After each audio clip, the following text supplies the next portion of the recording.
जो आज आपका 5 मार्च 2026 को बीए थर्ड सेमेस्टर वालों का जो पेपर हुआ था ह्यूमन ज्योग्राफी मानव भूगोल, उसकी आंसर की हम आपके पास ले आए हैं और सबसे सटीक आंसर की है और सबसे पहले आपको ये आंसर की हम प्रोवाइड करा रहे हैं। तो चलते हैं कि इस आंसर की में किसका कितने क्वेश्चन सही होते हैं। और इसमें आपके 5 रेगिस्तान और 5 है वो अवैध अर्थात MCQ आए थे। इस प्रकार कुल 10 क्वेश्चन आए थे।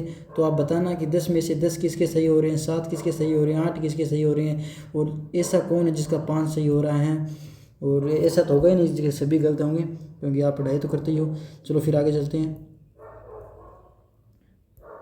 ये आपका पेपर कोड था 3017 BA third semester human geography. इस प्रकार आपको लिखना था, आपको पता है सब कुछ। 80 नंबर का ये पेपर था।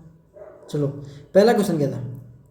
पहला क्वेश्चन था एंथ्रोपोज्योग्राफी के लेखक का नाम क्या था। जो एंथ्रोपोलॉजी के ग्रंथ है, पुस्तक है, उसका लेखक कौन था। तो उसका लेखक फ्रेडरिक रेटजेल था। प्रवास के कटिबंध स्तर सिद्धांत का प्रतिपादन किसने किया। जो प्रवास के कटिबंध स्तर सिद्धांत का प्रतिपादन ग्रिफिथ टेलर ने किया था। ऑप्शन बी इज करेक्ट हो जाएगा, दोनों में ऑप्शन बी था। क्रोल संबंधित है, क्रोल है वह मसाई जनजाति है, उनसे संबंधित है। जूम कर लेता हूँ। पांचवा क्वेश्चन था, माफ कीजिए चौथा क्वेश्चन था कि प्रतिस्थापन स्तर है वो किससे संबंधित है। जनाधिकार से नहीं है, अलग जनसंख्या तो कैसे हो सकता है, अनुगुलम जनसंख्या से नहीं है, तो इसका था शून्य जनसंख्या वृद्धि से ये संबंधित है। तो चौथे का द, तीसरे का विषय। पांचवा क्वेश्चन था कि किसी जनसंख्या का उच्च जन्म दर से उच्च मृत्यु दर से निम्न मृत्यु दर या उच्च जीवन प्रत्याशा में बदलाव को कहा जाता है। तो यह जनसंख्या पतन नहीं कहा जाता, जनसंख्या आपदा नहीं कहा जाता, जनसंख्या लाभांश नहीं कहा जाता, तो जनसंख्या जो संक्रमण है वह कहा जाता है। तो पांचवें का आपका ऑप्शन सही करेक्ट था।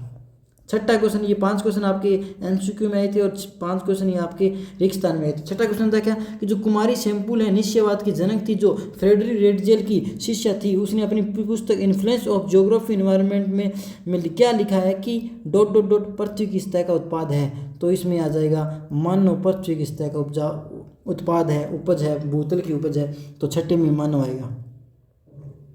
सातवां क्वेश्चन थोड़ा डिफिकल्ट था कि सभी मानव एक ही मानव ...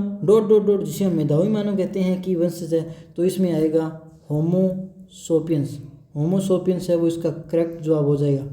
ये क्वेश्चन हर किसी से नहीं हुआ, जिसने बहुत गहन पढ़ाई कर रखी थी उसी ने किया है। और आप बताना आपके 10 में से कितने सही हो रहे हैं। सातवां क्वेश्चन था ...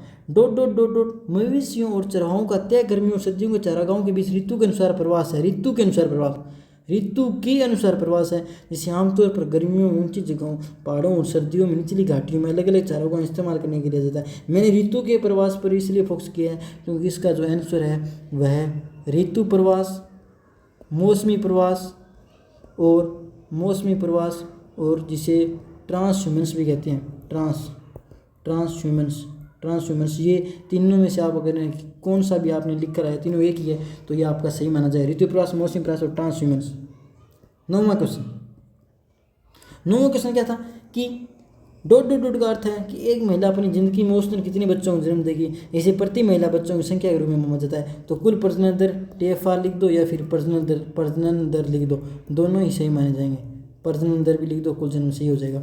ठीक है, तो आज का 10वां जो लास्ट क्वेश्चन था रेगिस्तान का, वो था कि भारत का परिवार नियोजन कार्यक्रम जिसे ... में शुरू किया गया था, जनसंख्या वृद्धि को स्थिर करने के उद्देश्य से दुनिया का पहला राष्ट्रीय कार्यक्रम है। तो यह 1952 में शुरू किया गया। और लास्ट में आपका क्वेश्चन पूछा गया कि परिवार नियोजन कार्यक्रम है उसमें जनसंख्या वृद्धि में क्यों असफल हुआ। तो इसमें आप उसकी भूमिका बनाकर आप देख सकते थे। और ये सबसे पहले भारत में शुरू किया गया था, जिसका नाम परिवार कल्याण कार्यक्रम कर दिया गया, इसका नाम बदल दिया गया। तो इस प्रकार के आपके क्वेश्चन थे। और लास्ट में आपको एक चीज़ बताऊंगा कि बहुत इंपॉर्टेंट चीज़ बताऊंगा। अच्छा, ये था मानव बल को परिभाषित कीजिए, उसकी प्रमुख शाखाओं को मानव भूगोल में क्रियाशीलता, आप प्रजातीय नस्ल से क्या समझते, जातीय नस्ल, उसमें ये तो आपने कर दिए होंगे। ये इस प्रकार का पेपर था आपका, देखते रहो। ये आपके इनमें से आपको 10 में से 3 करने थे, माफ कीजिए 5 क्वेश्चन थे सेक्शन C में, 7, 8, 9, 10, 11, इनमें से आपको 5 में से 3 करने थे। तो आपके 5 यूनिट लगती थी, उस 5 यूनिट में से आपको 3 क्वेश्चन करने थे। तो आप संभवतः 3 यूनिट पढ़ कर ही गए होंगे। और 80 नंबर का ये पेपर है। और आपके 10 में से कितने हो रहे हैं वो बता देना। बाकी आज के लिए मिलते हैं कभी दूसरे दिन। जय हिंद, जय भारत।